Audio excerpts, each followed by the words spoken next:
esports industry, we need to have a chat. You get a lot of money coming through you every year.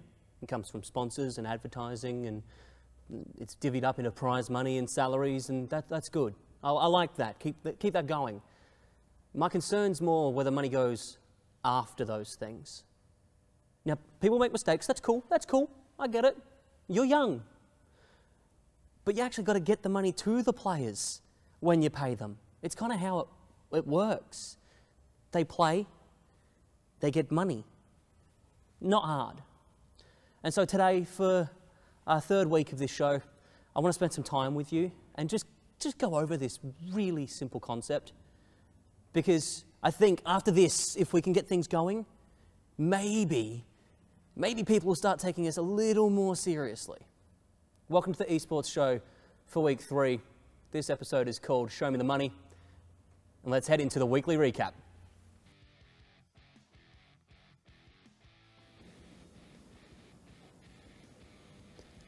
First up, for this week's recap, we take a look at the Zen League results. Still sitting on their throne at the top is Kings Gaming Club, looking comfortable in front of Tainted Minds in second and Greyhound Gaming in third. There was plenty of entertainment this week and a few clutch moments, including the one you're seeing right now on your screen from Greyhound's Gratisfaction, taking that round from Legacy Esports. We're getting into the crunch with the top 2 teams heading to LAN.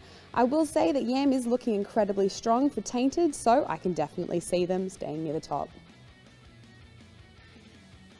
Continuing in the CSGO universe and heading across to the CyberGamer Premier League, we saw Tainted Minds put on a display of dominance against Greyhound Gaming, taking the win 2-0. This has helped Tainted Minds jump over Greyhound Gaming, who were previously undefeated. Greyhound is now third, Tainted Minds second, and the Chiefs are in the top spot. Chiefs are looking incredible, sitting at 8-0 in CGP. Really looking forward to seeing how long they can hold on to this, given that some people seem to think they're in a slump. They have a tough few weeks ahead, but I'm sure we'll see them at LAN.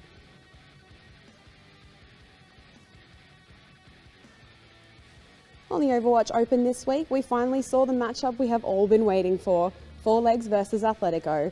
Both teams headed into this match undefeated, but Four Legs took the win with a 4-0. Although Four Legs took each map, the games were incredibly close and Athletico did not make it easy for them. Four Legs are now comfortably sitting on top of the leaderboards with 5 wins and 0 losses. In a close equal second is Darksided and Athletico Esports, both with 4 wins and 1 loss.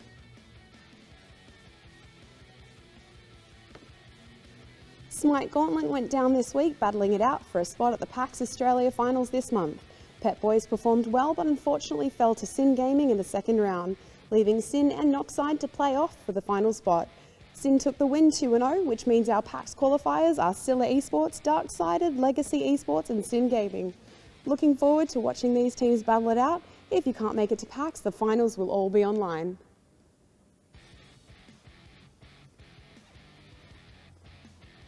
And October is of course one of the busiest times for League of Legends, and with League of Legends OPL taking a break for Worlds, we still have quality league games coming out of the AUNZ Championship. Each week, teams are battling it out for a top 4 position and their right to compete at the AUNZ Championship Finals. If you want your shot to prove yourself, you can sign up online and make sure that you tune in on Sundays at 12 PM to catch all of the AUNZ Championship action. And moving on to Rocket League, it has not been the best of weeks for Legacy.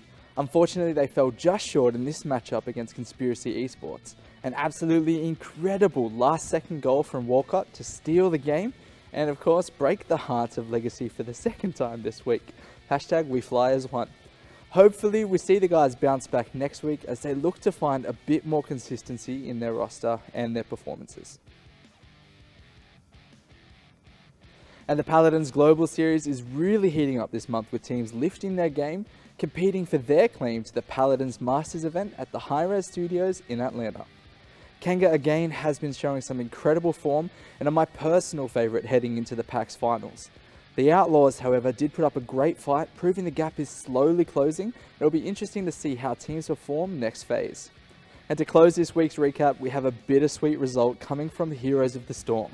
Nomaya have been dominating and are the long-time rivals of the Darksided team, but unfortunately couldn't perform where it counted most, losing their chance to compete at the finals at BlizzCon next month and handing Darksided an opportunity to represent Australia. Fairly happy the boys kept their clothes on for this celebration, but we do wish them the best of luck as they head across to LA. And that's all for this week's recap. And welcome to the Esports show for week number 3. My name is Matthew Judge Brand, and we've leveled up because we actually do recaps and I have palm cards. I'm joined on what I'm dubbing the Cheetos couch by my regular hosts. We've got Oakley, Sleepy Time Tchaikovsky, Lewis, Tibor, Gratz, and of course Aiden, AK Hicko at the end. Great work on the recap this week, guys. Thanks, man. You forgot the coffee cup. Oh yeah, I do have a coffee cup, but you know, it's kind of. I wanted to just kind of leave that there, introduce it later. We can't give these people too much all at once. So I just ruined it. You did. You've ruined everything. So let's start again. Moving. We've got some pretty hard hitting topics this week. I've given it a pretty a somber tone to start us off, but we are going to be covering some good news as well. So I want to preface with that before we get right into the heat of things. Looking at an article written by Slingshot Esports. It's been all over Twitter, this news, and it's about Denial Esports. And my monologue at the start of the show goes to you. This is really important. So we're going to hit this straight off the bat because I can't wait any longer. Going over this article, Pineapples, who was a H1Z1 player for the Denial Esports lineup, alleges that Denial owes the H1Z1 team $22,700 in outstanding salary and prize winnings. Nicholas Karma, Primus Haley, who was the head of media. We've got Thomas Hajduk, who was the general manager, and John Ryu, who was the editor-in-chief, have all left Denial this week. A couple of them announcing why, specifically being linked to these mispay or failure to pay. Yeah, that's a lot of money. And do we have sort of timelines of this about how long it's been? We do. So some of the allegations say that it comes back to May and that players are still waiting on prize money to be paid from May onwards. Apparently they've missed a payment period. They have a payment cycle that comes through per season, which is pretty standard. You know, you get paid quarterly. That's okay. But they've missed now. Yeah, 5 months. That's a long time. And mind you, all of this is allegations. So take this with a pinch of salt. Denial has had a series of tweets that have come through. On September 3rd, we will be addressing the situation with our H1Z1 team. Allow us time to put everything together to provide full transparency. They followed that up 9 days later on the 14th. We understand the restlessness. We ask that you be patient. There are a lot of back-end moving pieces before we make our statement. And latest update is actually today. We will be resuming social media efforts as soon as all issues at hand are solved. Bear with us. Everybody is working on it. Now, how about back-end moving pieces? All they got to do is pay the money. Back-end moving pieces, one of the reasons that's been cited by Denial Esports for non-payment is that they had bank issues. And okay, that happens. There's a certain 5 months org that I can think of in the OCE where that happened. And okay, things happen, that's cool. But 5 months for a bank issue? If it's that big of a problem, change banks. Like, is it just me, or is this unreasonable? Should they be paying sooner? Because like things happen, that's cool. Maybe the finance people got sick for a while, couldn't organise a transfer. Maybe nobody else at Denial actually has the details. I don't know. Well, they talk about complete transparency. Be transparent. Yeah. Look, all these factors are happening, you know, sorry we can't pay our players. Yeah, I know it's been 5 months, but like, look, everyone that can possibly do this has all of a sudden fallen sick with the plague. Yeah. Like, tell them. Be honest, you know, it's easy. Yeah, when it takes a lot of time to come out with the full transparency, it kind of leads you to think maybe they're trying to work things in a positive spin. Now, I actually have the statement that was made by Denial's CEO. And so I want to read that to you. I'm going to read this straight off the card just to make sure I'm accurate with how I say this. Addressing the fight for the crown payment, I told the team we have had transfer issues with the payout that our bank has completely dropped the ball on. And if it was not rectified this week, we would be fronting the money until we are able to get those issues sorted. In order to prevent these issues from possibly occurring again, we agreed to have the payout from DreamHack Atlanta go directly to the players, and as apology for the issue, agreed to not take our 15% cut from those winnings.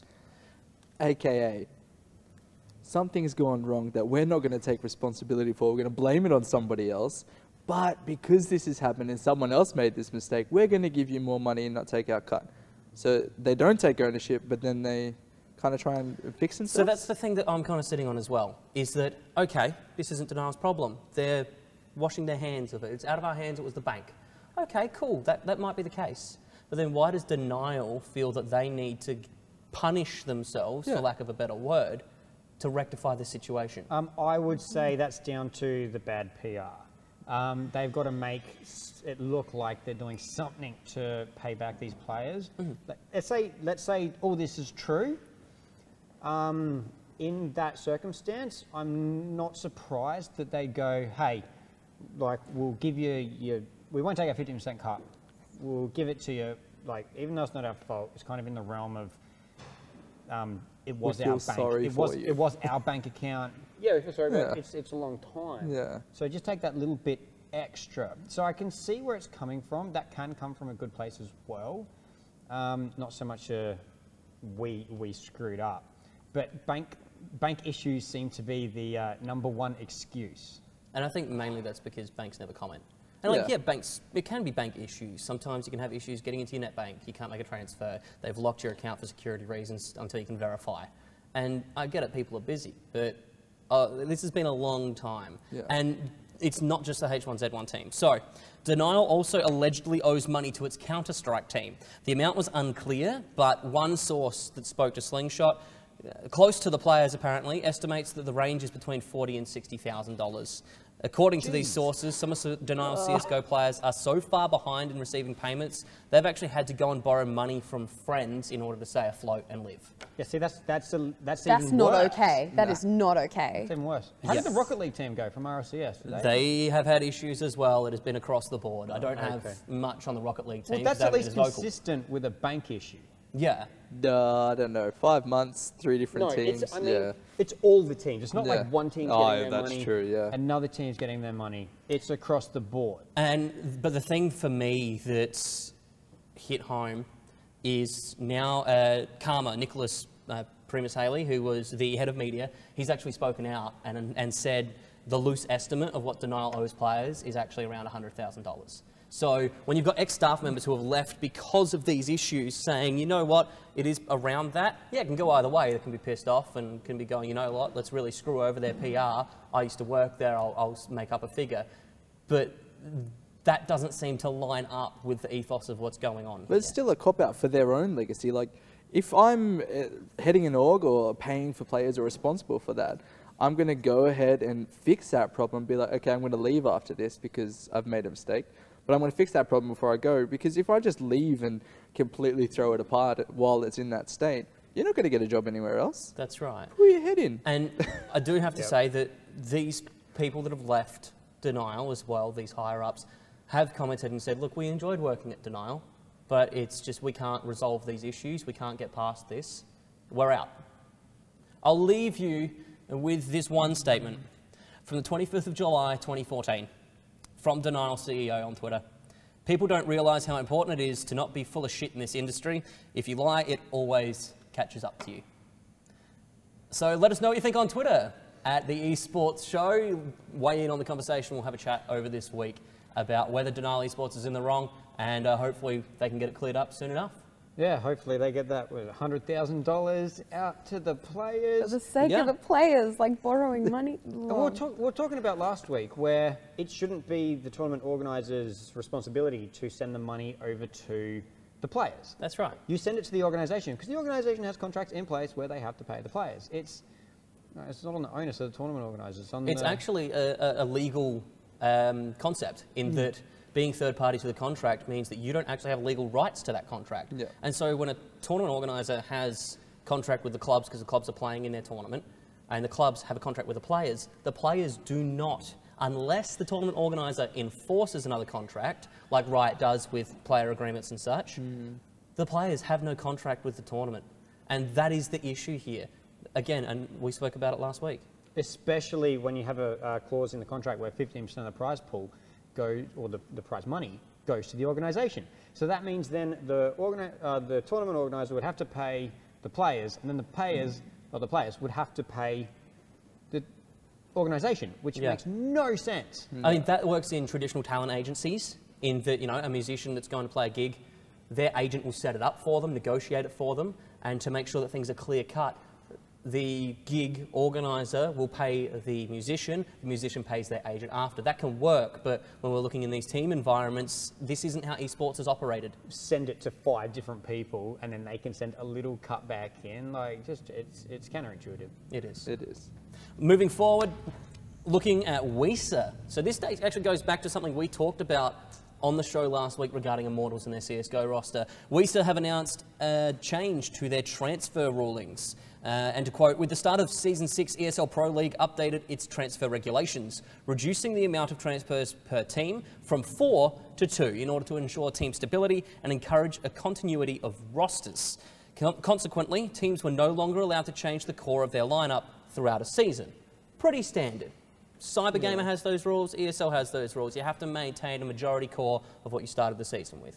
Yep. However, being in effect for the first season, the updated transfer regulations turned out to not allow for emergency cases to be applied.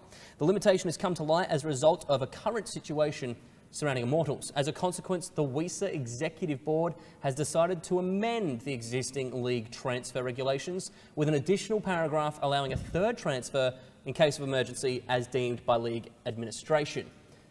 This is good. So this is coming off of the back of what happened with Immortals. We spoke about it last week. If you've missed out, go watch that VOD where we touch on it briefly.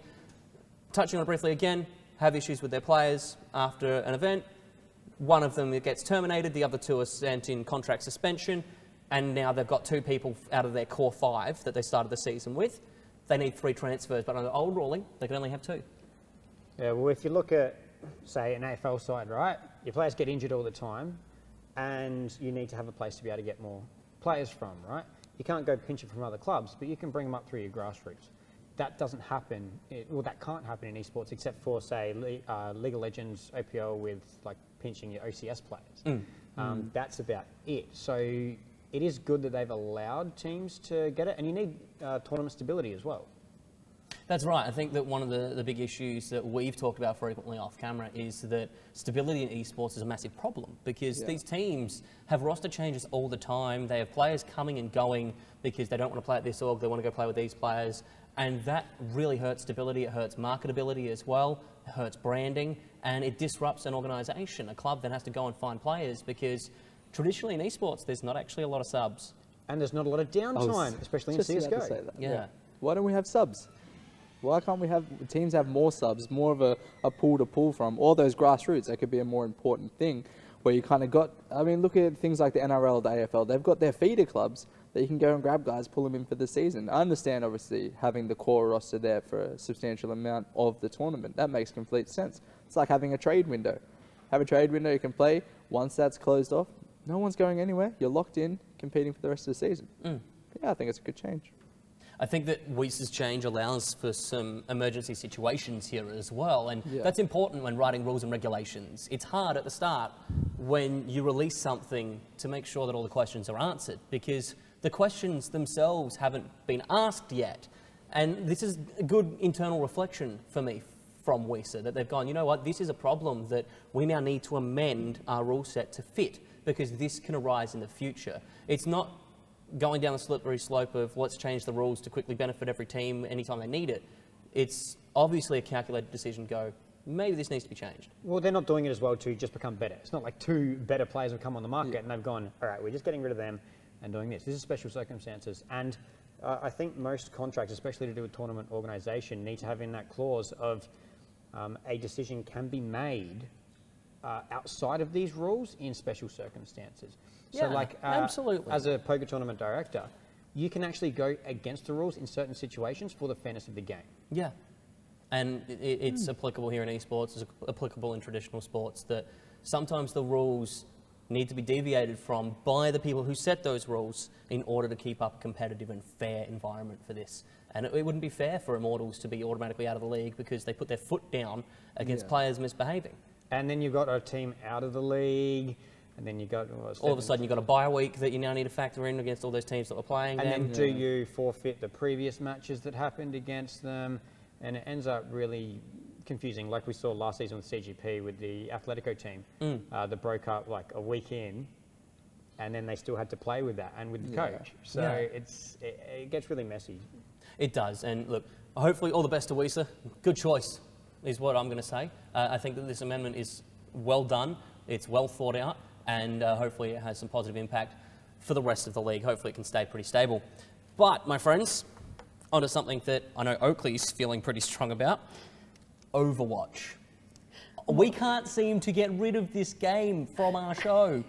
Something happens every week so far for 3 weeks. I always feel so bad because it's like I'm just constantly talking crap on Overwatch, but I love Overwatch. I love Blizzard, but there's just always something. And so do I. But this pains me because I'm sick of looking at this. To get to the story, 6 larger, well-known organisations in the esporting industry have actually dropped their Overwatch rosters. Now, they're not Overwatch League titles, we're talking TSM, and now Team Dignitas has dropped their Overwatch team. This is a massive problem, and here's the facts. Team Dig has decided to pull the plug on their Overwatch side, releasing their roster completely. Out you go.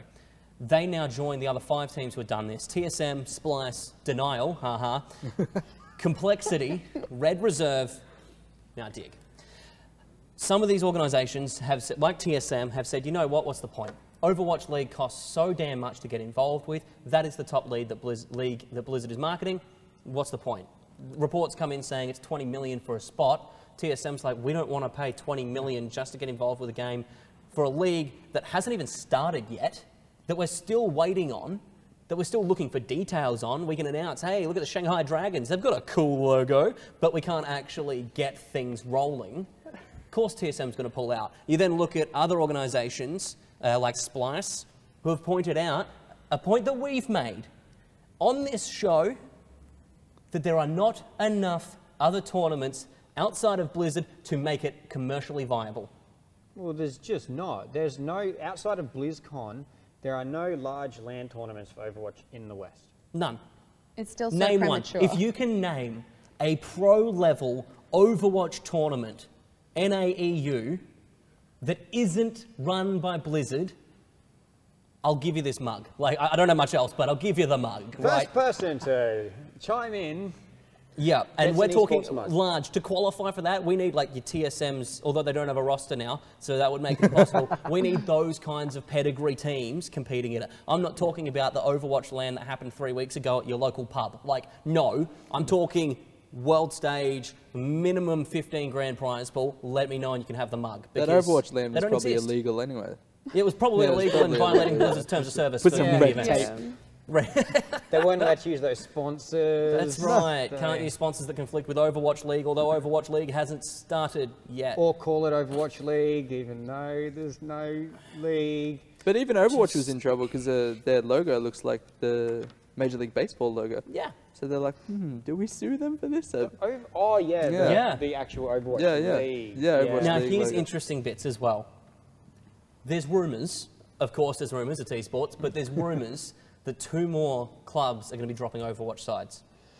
Fnatic and Luminosity. Luminosity are looking at only dropping their EU team, apparently, allegedly, nothing confirmed, but that's big news as well. Fnatic aren't exactly a club that are worth nothing.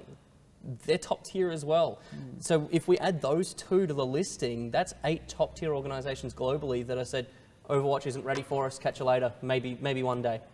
Well, where are the tournaments? Yeah. There is none, and it's BlizzCon, and that's countries. That's It's right. a World Cup.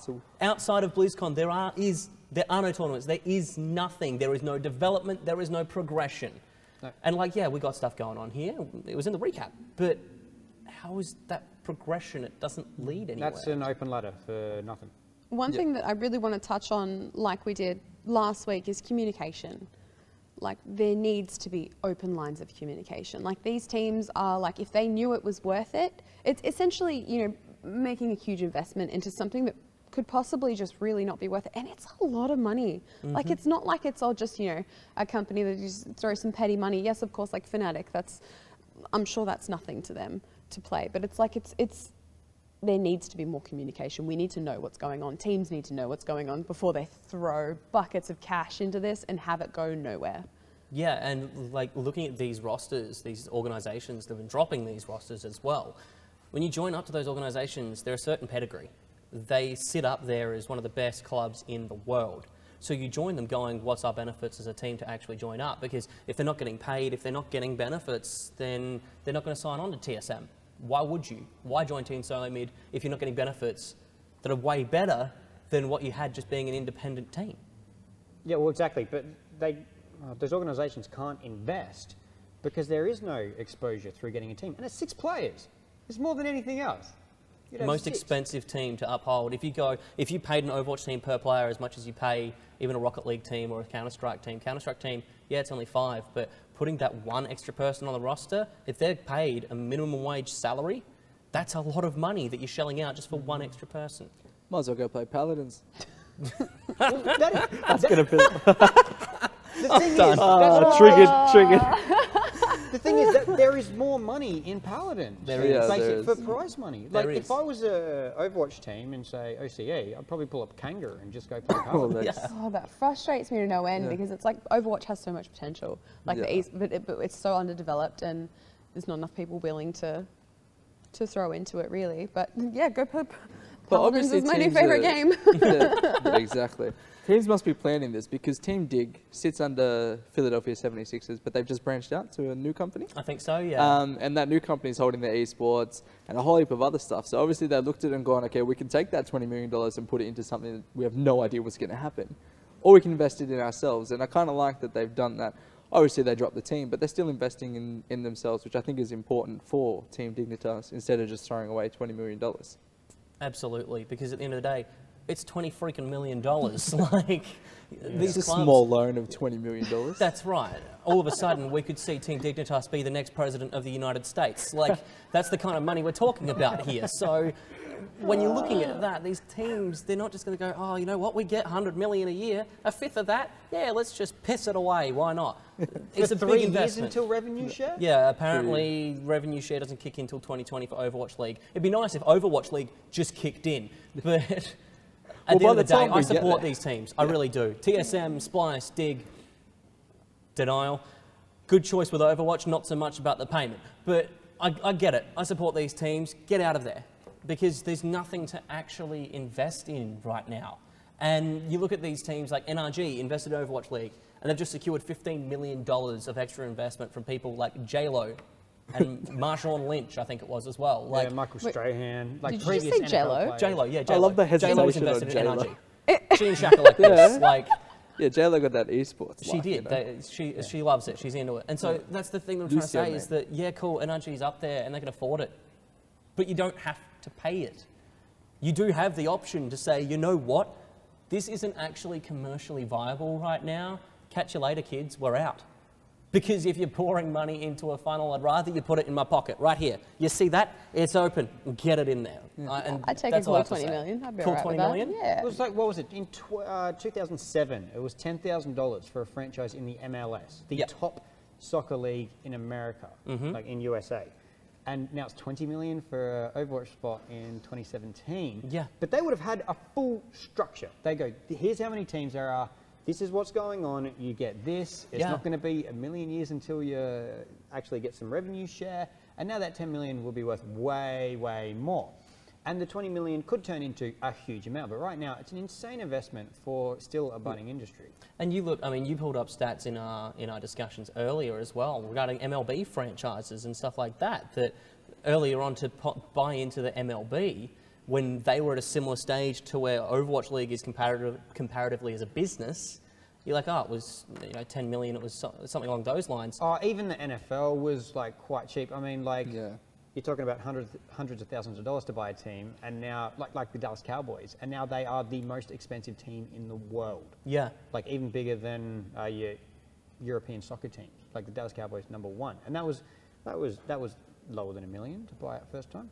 And like, yes, okay, different circumstances. You go, oh, well, Overwatch is a massive league. It's developer pushed and they're going to really make this a big thing. So, numbers up that high, maybe it's worth getting involved. But when you get several months down the line, nothing's really announced except what the Asian team logos look like. I don't really see the viability of buying into this franchise league.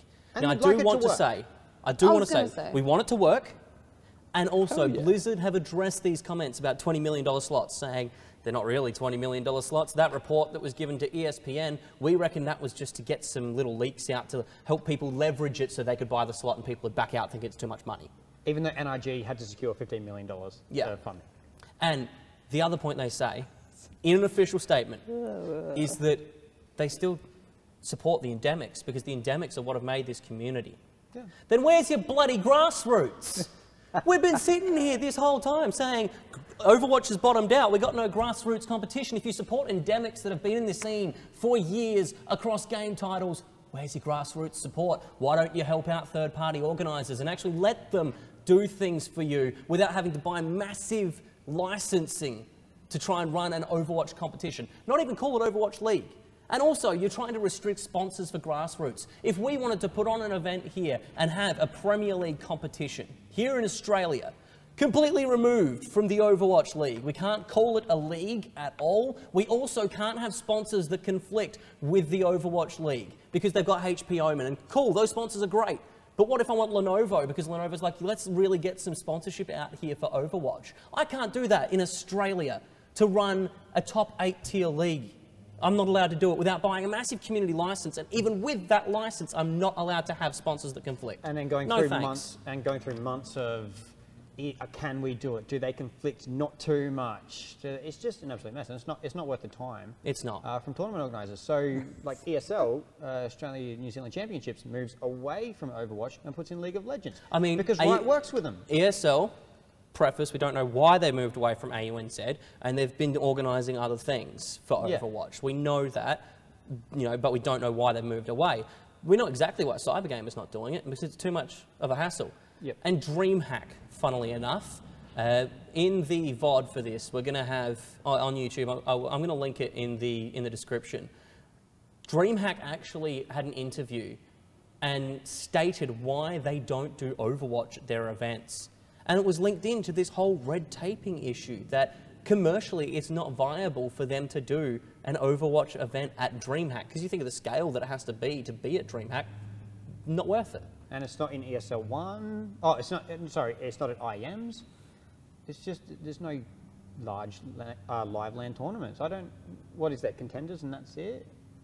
Pretty much. Yeah, I was going to say, I feel like Blizzard kind of need to go, okay, we have this game. It's 1 year old, like a couple months past a year old. Recently had their 1 year anniversary. I feel like the stuff that they're doing right now, they can do down the line. When they're well established, they've got everything concreted down. But right now, yes, Overwatch is huge. Heaps of people play it. There's competitions running with it. But they need to pull away the red tape for us because we're trying to grow the grassroots, and that turns into the higher ups, but we need room to move around, We do. We really do. We'll leave the Overwatch on this one point that I want to make. Just because you have a lot of game sales doesn't mean you have an esports industry. You need to build it from the bottom up. You can't come top down because then there's no progression. You might last a season, maybe you'll push for a couple of seasons, but where are you going to grab those players when the older ones retire? Where are you going to find new and upcoming broadcasting talent when your broadcasting talent retires or moves on to greater things? What's available to you if you don't have a grassroots section? And then you're going to have to fabricate it later. Let us know what you think about Overwatch over on Twitter at the Esports Show. Weigh in for the conversation. We want to hear your feedback. But moving on, we now get to talk about another industry that's having issues. This is League of Legends. And in the last few days, H2K have spoken out about why they're pulling out of the EU LCS. H2K Gaming might be absent from League of Legends Worlds, but doesn't mean they're not important, and they compete in the EU LCS, for those who are uninformed. On September 28th, they published a letter urging Riot Games to adopt a new revenue model for esports in the EU LCS. Majority of the issue, guys, boils down to this. NALCS has announced a franchising model with a really good, might I add, revenue share scheme. EU LCS is not. A lot of people have commented in the past and said, well, EU for traditional sports doesn't have a franchise system. They actually use relegations in Europe for a lot of their sport. So it makes sense that in esports you wouldn't have franchising. Problem is the revenue model needs to match that. And H2K are complaining because they're saying, look, you don't have a revenue model that works. You could have a revenue model, you could change it up. Legacy teams should be guaranteed a certain annual stipend for all the work they've done. Revenue sharing should exist for all teams, new teams coming in, and the legacy teams that have been there for a while. Factors that influence how much you get. Competitive success, you could look at viewership levels for your games, you could look at the level of branding that your organisation provides. Those could all factor into a revenue share model where the organisations, the players and Riot can actually all benefit. Yeah, I would like to see consistency though. The NA model looks really good, and I don't see why within the same esport, within the same competition structure, you would then want to change it between regions. That to me doesn't really make sense. I mean, yes, you said in EU they have a different sort of structure for their sports, but then as well, they have to earn their way in. There's not going to be the same sort of purchase, like buy-in fee. It's very, very different. And when you're running the same competition over different leagues, just keep it consistent. And I suppose the other point that can be made as well is that, okay, soccer in Europe is run differently to soccer in America, but that's because they are two separate entities. They this don't is play one each other. entity under Riot. Yes, you've got their regional offices, Riot NA, Riot EU, Riot OCE, but it is all the one product. Soccer as a product isn't a thing. It's not like you roll soccer out to the countries across the world and have franchise systems. Businesses actually come and run soccer in those countries to get things going. So, how are you feeling about this? You follow leagues really closely. What's this doing to you? I do love me a good league. It is October, so it's kind of like, why would you do something? They're almost testing a model in another region and not allowing other teams to take advantage of that or other regions to take advantage of that. It's like, all right, we're going to have a really good test model here. If this doesn't work, we can maybe take it back. I don't know. But we're not going to give these guys anything. And I think I read H2K is hemorrhaging $1 million a year or €1 million a year just to keep their team in that competitive region. So why would you do it? You could pick up and move to the NA region. It would probably cost you less than $1 million. You may have to start at the bottom again, but like, it's just ridiculous. And I think Riot's got a lot of work to do to explain, along with Blizzard, that everybody's got some explaining to do in esports, surprise, surprise, around why they're doing it, why you'd offer such an incredible package for NA, and not give the same thing to Europe. Yep. Why? Why? Transparency seems to be key across all topics today. If you actually communicate, people might listen.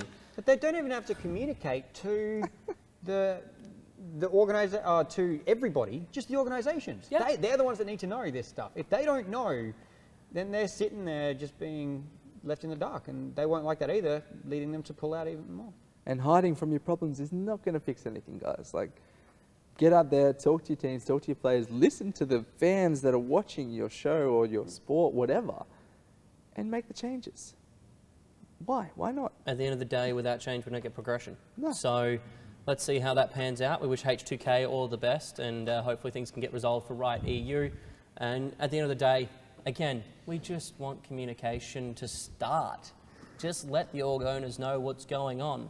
It's across Overwatch, it's across payment for these players, and it's the same in League of Legends. Just talk. It's not hard. We went over this last week. Send a message. Be like, yo, I like you. Let's have a chat. Not really a problem.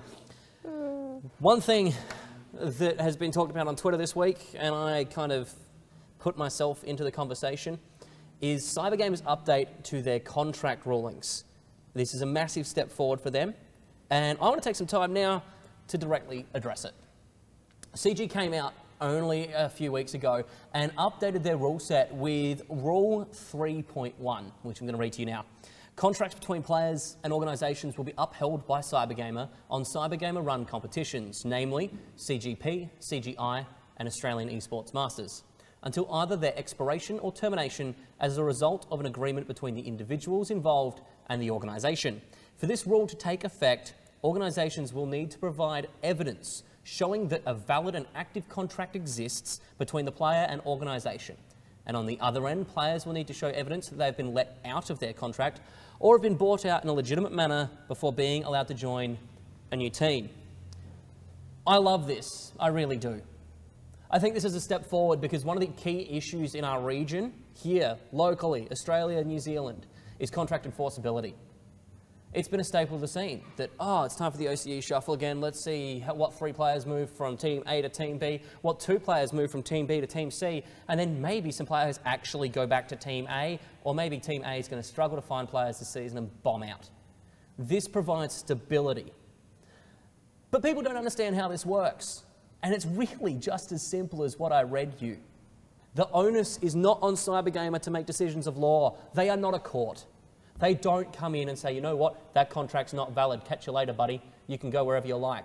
They're literally sitting here and going, okay, Team A, that player, you have a contract with them, and that contract was dated and signed on this day. Let's say it was August. And then this team comes along and says, yeah, we want that player, but that contract should be invalid because that club, Team A, hasn't actually paid them for their stuff.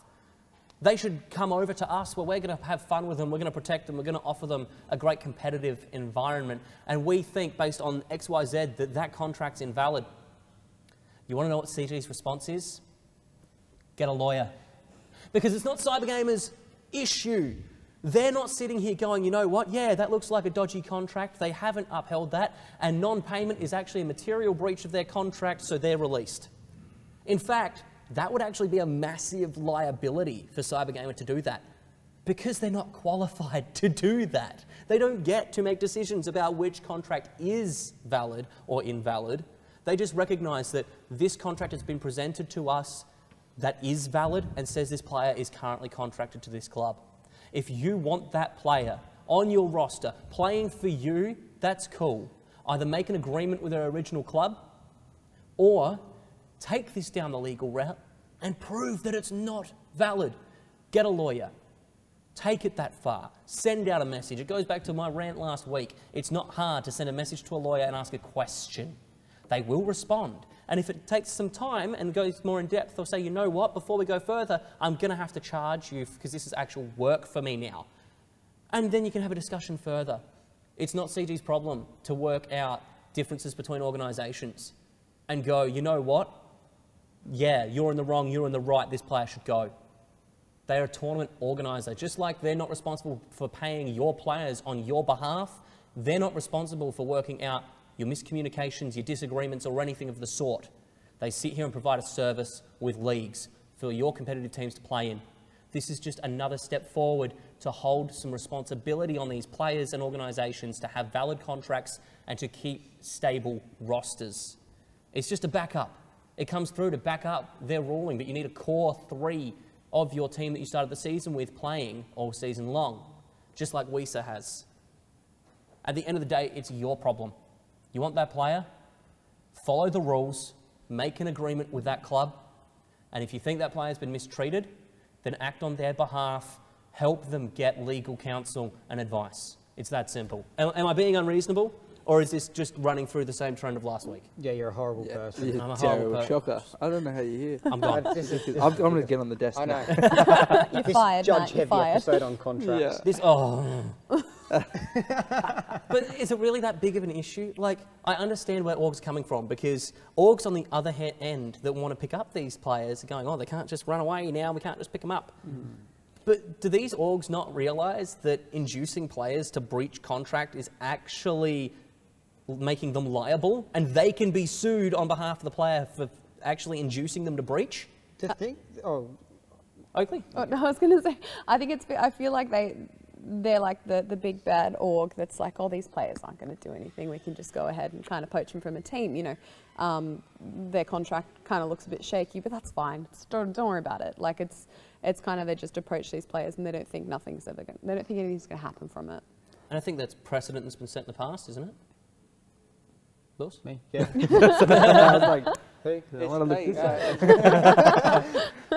well, yeah, there's all that. But the thing that gets me the most about it all is just sort of the org owners or someone on behalf of the org owner going, it's an invalid contract. Yeah. With no, absolutely no standing in Well, saying that's incredible. How it's did you come to invalid. that conclusion? Oh, well, you see, this one little clause wasn't followed to 100%. That doesn't make it invalid. No.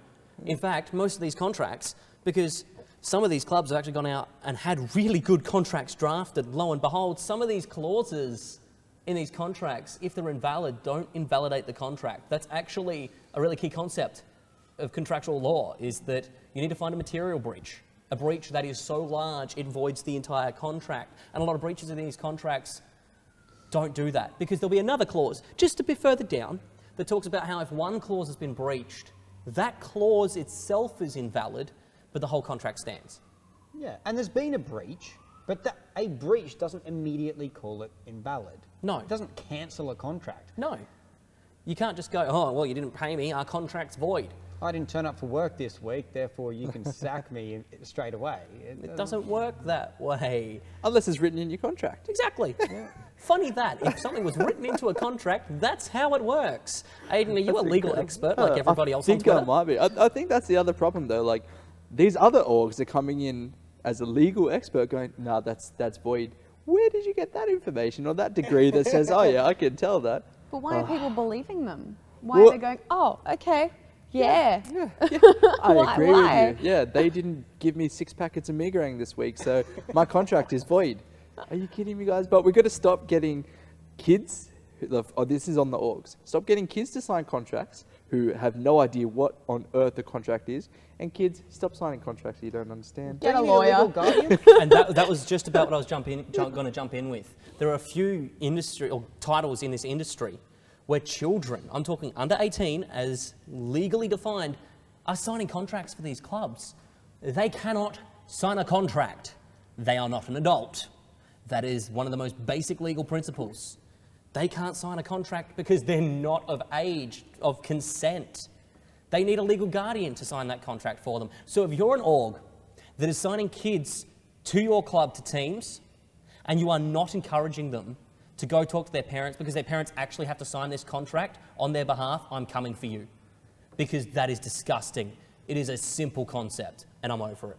Yeah, it's like under 18s cannot sign a contract. It has to be, well, they can have their signature on it, but it has to be superseded by their parents or legal guardian. That's right. That is just basic contract law. And when you've got a lot of under 18s playing esports and going to clubs, they've been contracted, they do have to be by the parents. And the orgs need to educate the parents too, because like parents this day and age don't know everything about orgs, don't know what's going on. Like they're just kind of like, oh, sick, my kid's, you know, going to be signed and paid to play video games. This is great. I'll sign this contract, you know, you're going on with your dreams. It's like, no, the parents need to be educated as well. Not to say parents are dumb, but this is a completely new, like it's not your average contract. It's a completely different ballgame. Absolutely, and this is an industry, like you said, new is the word to phrase it. Yeah. When you look at sports contracts and young people getting scholarships, like it happens even here in Adelaide. There are high schools that offer scholarships for performance in basketball, Australian rules football, that you go to high school on a scholarship and they cover your fees and pay you a little bit of money,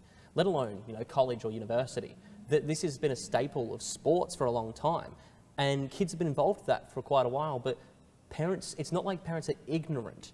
It's not that these parents don't care. For some, maybe that's true, but these parents just need to be told what's going on, because this is a crazy new world we live in where we can have access to literally anything across the world that's online.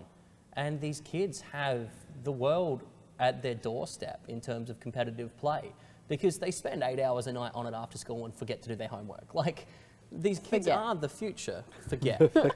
Playing computer games. Playing computer games. Can you hear that? I think that word transparency. Oh! Is that our word of the week? Transparency and education. It's a running theme here. Education, transparency. We just can't put it on the desk. And say the right thing. Yeah, no, we can't put it on the desk. Not allowed. Well, you wouldn't be able to see it. Yeah. Get out. That's the point. So, look, that's my rant for this week. You're welcome. If you're not getting kids to talk to their parents about contracts, as an aside note of this whole spectacle, I'm coming for you. But stop putting the blame on CyberGamer. They're literally just trying to help. And they recognise that player protection needs to come in as well. And they're working on that. I know that for a fact. I work there. And they want to help the players as well. This new rule, 3.1, has brought in a lot of enforceability for the orgs, where they say, you know what, you're ours. We own you. You signed a contract that says so. Just give it some time. This is still a new thing. And if you don't understand, ask a bloody question. Similar to last week. Moving on though, guys. I don't want to rant too much about that. Really? I think that's what you've been doing. I enjoy it, but I'm done now. I'm all good. You sure? I want to move on to something positive, and this relates back to talking about kids. I want to talk about Direwolves at Worlds and why they didn't bring the next gamer player on board with them. Aiden, you talked to Direwolves. What was going on? I did. Spoke to young Rippy, who was, of course, their listed sub, I believe, for their Worlds event. I don't know when the last time he played competitive league was. I think. Well, see, he was in their original lineup. Yeah, well, he was. I've joked about it with him before, like, just, oh, you're going to make a comeback if you make it to Worlds and things like that. And he's like, oh, no, I don't know. But he said, so obviously reached out to him in regards to the next gamer thing. And the guy that won, sorry, his name has slipped my mind, but the guy that won is focusing on his HSC at the moment. And Direwolves are supporting that and have said, okay, that's great. We're going to put you into our longer term plan on developing and inspiring younger players. So again, focusing on that grassroots, which I think is something Direwolves does well. So it's definitely a positive spin. It's not, he's from a TV show, we're not going to take him to Worlds, he's got no experience. It wasn't that at all. It was literally just, oh, this is a big thing, we're going to support you in it. So well done, Direwolves. Well played. Still, it is a little bit of that, because you're not, like, any sports team that's ever done this hasn't just thrown them into the main lineup. They go into a feeder team. Like, say if the baseball, like a MLB side did it, they'd probably go into like the third, like AA or even A. Like, they wouldn't go, depending on how good they are, maybe to say AAA. But then you're not going to throw them straight into the majors. No. It's just not going to happen. And then when it was so close to Worlds, it wasn't at the start of the season either. Yeah, exactly. No team synergy, just coming straight in. It would be irresponsible for me to actually send him to Worlds. And on top of that, we don't know the contract. It was only a 6-month contract, so maybe that just covers split one. Maybe split one, maybe they get to go to Rift Rivals or something like that, or MSI. So we don't know what that contract says, but I do think it's a positive move to let him focus on his HSC. Yep. Absolutely. At the end of the day, school's important. We talk about education for parents, but we also need to keep these kids educated, because there is a life after esports. There's a life after sports, where kids that have come up through the ranks and have been a gun at whatever sport they're choosing will eventually retire. And they need something to fall back on, because unless you make it into the big leagues and sit on some pretty endorsements, you're not going to have the money to actually retire on. So, well played, Direwolves. We respect that. Just like any org in this industry, any club, any agency, you should be trying to take care of these kids, because they're silly, they're malleable, they're kids, they don't have experience, they don't know how the world works. Silly. But it's your responsibility that if you're bringing them in, you need to morph them and teach them how the world works. So that's my point for today. Well That's done, your 1 point? 1 point. I've only made one. Well, that's just one red. That's it. No? Just disregard everything else you've ever said. Just 1 point. Hashtag Wolfpack. But at the end of the day, guys, thank you again for coming on the show this week. It's been a pleasure having you here. We are going to change things up next week, though. We're going to have some other guests join us on the couch. So I want all of you in Twitch chat, on the VODs, on Twitter, to make sure you say thank you to Aiden and Oakley for being on the show with me and with Lewis as well. Thing down I was there. going to say... We do. We do have another thing down here. And it's something we want to leave you guys on. It's back. It's back. And Tibor, I believe this is your monstrosity. It certainly is. I've been watching a lot of Mr. Maker with my daughter. Mr. Maker. This is going to become one of those things where in 5 years, when the show's wildly successful, this is going to be on eBay for hundreds of thousands of dollars. Donate to charity, of course. I'm just surprised that Aiden thinks we're going to make it past this year. So well done for having faith in the show. But Lewis, who gets the e-gaming award this week?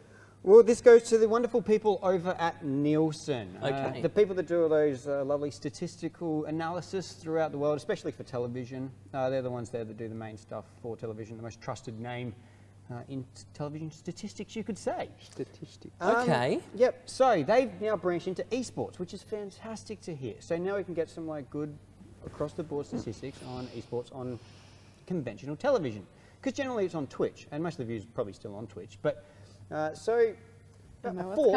fourth place came in at the E-League Major. They got over 200,000 total viewers on television. So if you include Twitch on that, it's pretty good, because I think they got over 1 million on the stream. Third, E-League Street Fighter, 350,000. That's insanely popular in America. I see it on the NBA ads and everything. Yep, the H1Z1, which we've already talked about today. We did? Yep. Fight for the Crown, 378,000. Wow, that's pretty total impressive. viewers. Okay. Yep. And the number one with 4 million total views. Take it away. Candy Crush. Your summer crush is here. This is Candy Crush. We're building the biggest game show arena. This is mind-blowing. To play the most popular mobile game of all time. Sweet. Match candies as fast as possible. Greater heights. Have you been up here? Swipe smart. Mario Lopez hosts We are gonna crush it. Candy Crush. Premiere CBS this summer. I'm done. That's for you. Are we allowed to swear on this show? No. I'm done. What I'm the- done. No. I quit. Nope. No. Now, most popular esport. Thank you, Nielsen. I have a mic. That is ridiculous. How is that? No.